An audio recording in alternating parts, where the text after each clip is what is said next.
Visi puikiai žinome, jog kelyje reikia saugotis būnant tiek pėsčiaisiais, tiek vairuotojais. Tačiau dažnai pamirštame, jog automobilio keleivis taip pat yra eismo dalyvis ir jam taip pat galioja tam tikros taisyklės. Dažniausiai vaikai nukenčia nelaimingose kelio atsitikimuose vien dėl to, jog jo tėvai pamiršo tinkamai pasirūpinti saugumu.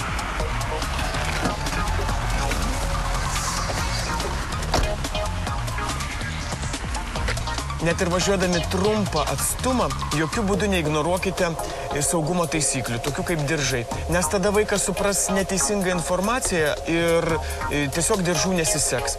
Jeigu vaikas pakankamai didelis, leiskite jam pačiam užsisekti saugos diržus. Na, o jeigu vaikas mažas, nepadarykite tai jam kančios. Tebūnės saugos diržų užsisegimas kaip žaidimas.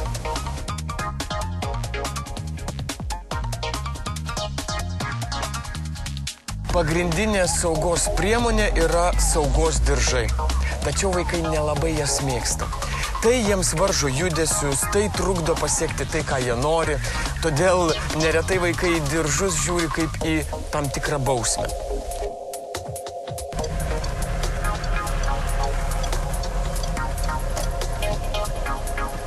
Tegul vaikas žino, jeigu truputį pakentės automobilyje prisisegę saugos diržus, vėliau jo laukia atlygis – sustojimas.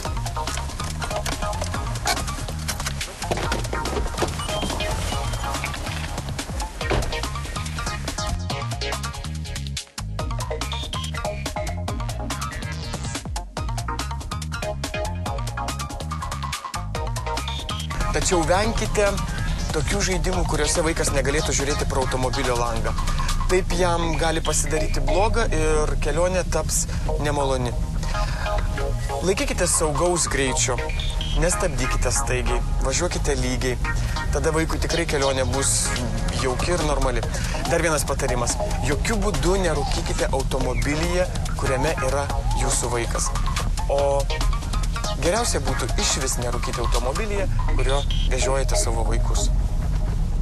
Paisykime šitų paprastų patarimų ir tada kelionė automobiliu taps daug jaukesnė ir malonesnė ne tik jums, bet ir jūsų vaikui. Galų gale, jeigu yra galimybė išvengti keliauti automobiliu, o tą atstumą nueiti pėsčiomis, pasirinkite šį variantą. Tada jūs saugosite gamtą, vaikui suteiksite galimybę susitikti su savo draugais, pasidžiaugti gamta, o svarbiausia, vaikas savarankiškai mokinsis vaikščioti gatvėmis.